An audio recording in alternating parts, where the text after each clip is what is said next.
El número más reciente de nuestra revista Análisis Político, el 108, ya está disponible para su consulta.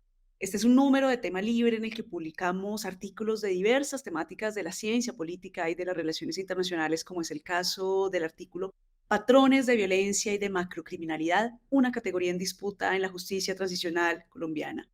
Este artículo aborda las relaciones entre las categorías de patrones de violencia y patrones de macrocriminalidad y profundiza en las definiciones y elementos de esta última en la justicia transicional en Colombia.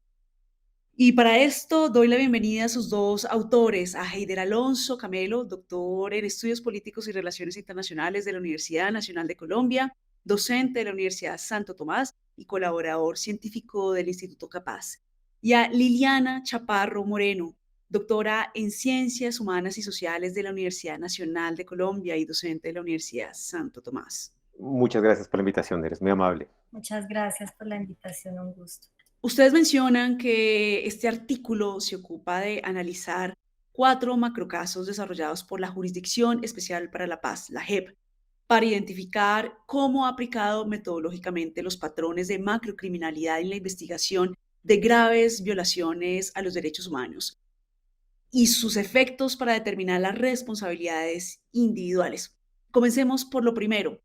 ¿Cómo definen ustedes esta categoría de patrones de violencia en este artículo? Pues mira, nosotros iniciamos esta investigación porque resultado de los procesos transicionales que se está llevando a cabo en Colombia, por un lado, pero por otro la investigación, especialmente en el marco de la ciencia política, se comenzó a pensar en cómo entender las dinámicas de la violencia en la guerra. Pero resulta que en la ciencia política, y lo que intentamos hacer en el artículo, es demostrar que, por un lado, en la ciencia política se ha venido desarrollando estas discusiones en torno a las dinámicas de violencia que ha venido de años atrás, desde las guerras civiles, por un lado, pero por otro, en los procesos transicionales que estamos llevando a cabo en Colombia, los distintos instancias de investigación han planteado la necesidad de entender los patrones de violencia y después los patrones de macrocriminalidad.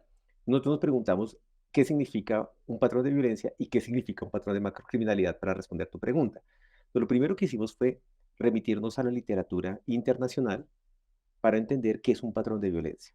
Pero resulta que en la ciencia política, especialmente la profesora Elizabeth Wood y el profesor Francisco Gutiérrez Sanín del IEPRI, han venido investigando esta categoría de patrón de violencia para entender cómo un grupo armado o distintos grupos armados recurren de manera sistemática a un tipo de violencia.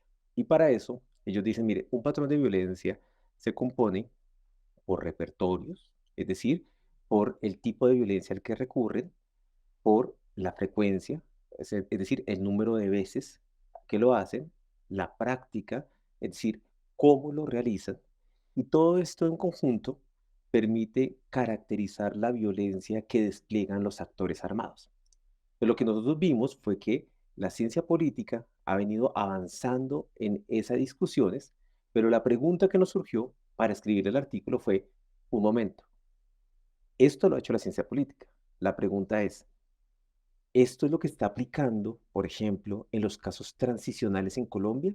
En otras palabras, ¿es lo mismo este patrón de violencia que define la ciencia política a lo mismo que está hablando, por ejemplo, la Jurisdicción Especial para la Paz?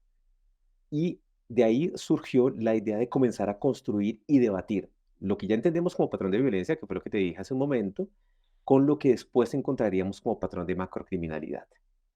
Ahora, ¿cómo se articula esta categoría de patrones de violencia con la de patrones de macrocriminalidad que maneja la JEP? Sí, bueno, realmente, pues esa era la pregunta, porque lo que notamos es que insistentemente, tanto Justicia y Paz como en algunas ocasiones la JEP han venido trabajando los conceptos de patrones de violencia y patrones de macrocriminalidad como si fueran lo mismo. Entonces, a renglón seguido lo que hicimos fue empezar a mirar en 4 casos específicos de la JEP cómo se estaba manejando el tema de los patrones. Entonces, lo que vimos es que desde, digamos, la JEP retoma un concepto que viene desde Justicia y Paz y lo amolda de alguna manera, lo acomoda a sus propias investigaciones y deduce que un patrón de macrocriminalidad lo que busca es identificar la repetición no accidental de una conducta. Esa es como una de los conceptos. Y en el otro es conductas criminales, prácticas, modos de actuación criminal que se desarrollan de manera repetitiva en un territorio y en un tiempo determinados, a través de los cuales se pueden deducir políticas o planes, ¿sí? Es decir, ya de entrada, aunque tienen elementos en común los patrones de violencia y los patrones de macrocriminalidad, lo cierto es que sí empiezan, digamos, a diferenciarse. Entonces, lo primero que identificamos es patrón de violencia y patrón de macrocriminalidad no son lo mismo. ¿Sí? Digamos, tienen elementos comunes, pero se diferencian no solamente en sus definiciones, sino en su operativización, en la forma en la que se operativiza al interior de las investigaciones. Pasemos a los aspectos metodológicos. Ustedes analizan 4 macrocasos. ¿Cuáles son estos macrocasos que analizaron y por qué eligieron esos? Yo, vale. Es que la JEP, digamos, desde que entró en funcionamiento, decidió dividir sus investigaciones en lo que se conoce como macrocasos. Y el primer paso, digamos, definitivo de un macrocaso es lo que se llama una autodeterminación de hechos y conductas, que son como esos documentos en los cuales se sintetizan los hallazgos de las investigaciones para que los comparecientes digan los reconozco o no los reconozco. Hasta el momento en que escribimos el artículo, 4 de estos macrocasos habían emitido autos de determinación de hechos y conductas, que son los correspondientes al caso 1 sobre secuestro, al caso 2 que se refiere al territorio, a 3 municipios de Nariño, al caso 3 que es sobre ejecuciones extrajudiciales o conocidos como falsos positivos, y al caso 5 que tiene que ver con el territorio del norte del Cauca. Hoy en día, digamos, hace unas pocas semanas salió un nuevo macrocaso, un auto de un nuevo macrocaso que es el de reclutamiento, este está por fuera del artículo.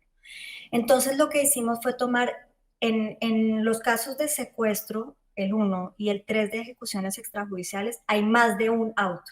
Tomamos el primero de cada uno de ellos porque el primero sienta las bases para interpretar los patrones, ¿sí? Y en los 2 casos territoriales, el de Nariño y el del Cauca, solamente hay un auto en esos 2, entonces pues nos concentramos en esos 2 autos también. Es decir, tomamos como criterio metodológico el primer auto de cada macrocaso que hasta ese momento había expedido autos de determinación de hechos y conductas, porque en cada uno se sientan las bases de lo que se va a interpretar y entender como un patrón de macrocriminalidad. Y por último, ¿cuáles son las principales conclusiones o los principales hallazgos identificados? Pues mira, el primer hallazgo que encontramos y que puede ser obvio, pero no lo es tanto, es que patrones de violencia y patrones de macrocriminalidad son diferentes. Y esto puede caerse de su peso, tal vez cuando uno lo explica, pero es importante señalarlo por distintas razones. La primera, primero son diferentes, aunque tienen cosas que se encuentran, vasos comunicantes, como le decimos en el artículo, pero son diferentes porque tienen finalidades distintas.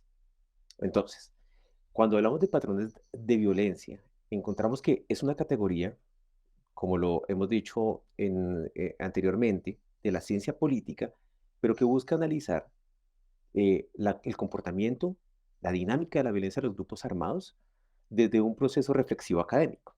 Entonces, me ayuda a mí a entender esto. Pero los patrones de macrocriminalidad tienen un objetivo distinto, y es que buscan judicializar. O sea, buscan, y por eso la Jurisdicción Especial para la Paz lo utiliza como un mecanismo de investigación, porque lo que busca es sentar quiénes son los o las responsables de máximos crímenes en materia de violación de derechos humanos. Entonces, de entrada, son 2 categorías distintas que persiguen 2 cosas diferentes. Y por eso nosotros en el artículo también hacemos un llamado de que hay que clarificar, por ejemplo, lo que la Jurisdicción Especial para la Paz está entendiendo por patrón de macrocriminalidad y los alcances que quiere tener con ello.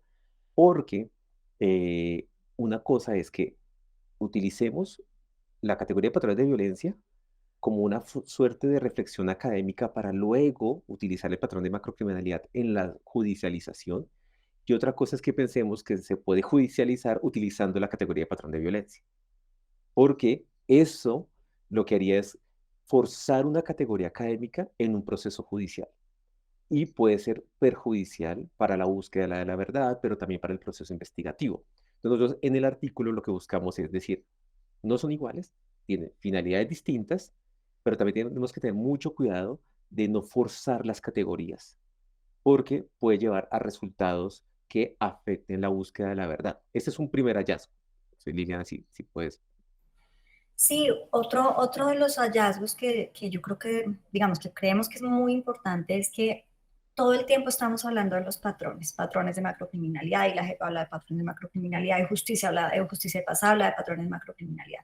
Y lo que vemos es que en la puesta en marcha de la categoría no es claro en realidad qué es un patrón de macrocriminalidad. Es decir, es una categoría que está en construcción, pero eso debe tener consecuencias. Como está en construcción, no se puede asumir que es una categoría consensuada y que todo el mundo debe entender lo mismo por la categoría, ¿sí?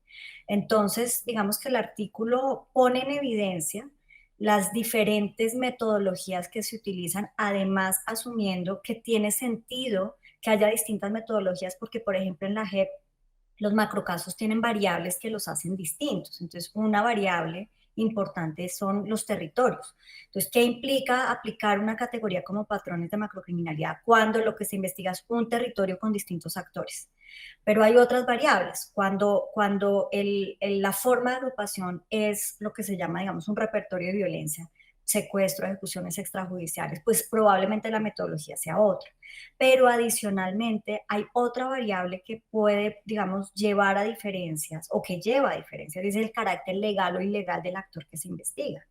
¿Sí? Entonces, un poco, digamos, el llamado también es no asumamos que la categoría patrones de macrocriminalidad está consensuada y está, digamos, revisada en el campo jurídico tampoco, porque no es cierto. Pero una de las consecuencias es que debería entonces asumirse, digamos, esa heterogeneidad como parte del proceso, digamos, de un punto de llegada y no de un punto de partida. Es decir, no tiene sentido que la sociedad asuma que se entiende que es un patrón de macrocriminalidad cuando quienes administran justicia tampoco, digamos, lo tienen del todo claro porque se va construyendo en el camino.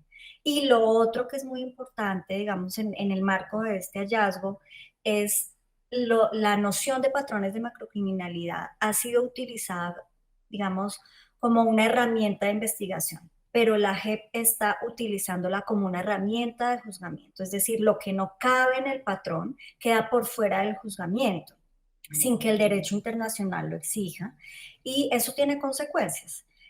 Por supuesto, el artículo no da respuesta a la pregunta de entonces cómo debería ser, porque justamente el llamado es, en primer lugar, a reconocer la heterogeneidad, a reconocer el disenso que genera la categoría y a, digamos, buscar formas un poco más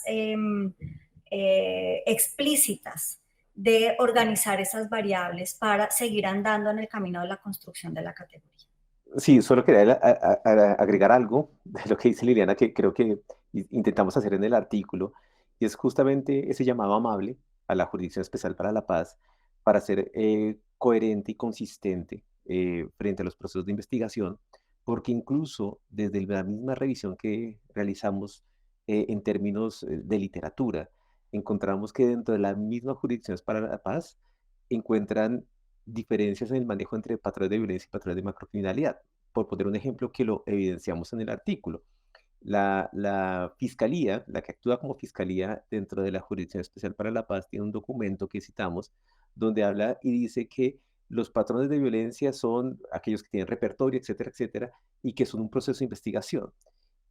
Pero cuando uno llega a las decisiones que toma la JEP, habla de patrones de macrocriminalidad. Entonces, lo que encontrábamos en el artículo es que incluso dentro de la misma JEP, dentro de sus mismos órganos, no hay claridad entre qué es un patrón de macrocriminalidad, que de entrada no está mal, como lo decía Liliana, digamos, no partimos de que eso sea malo, pero que sí hay como inconsistencias porque algunos hablan de patrones de violencia, otros hablan de patrones de macrocriminalidad, y cuando miramos patrones de macrocriminalidad, distintos autos manejan ese patrón de manera diferente. Entonces se vuelve una cascada y nuestro llamado muy, muy amable que queremos evidenciar era por el bien de la justicia transicional, pero también para la ciudadanía, pues es importante que como que comience a haber una línea y que esa línea pues nos permita también entender un poco hacia dónde va el proceso de judicialización.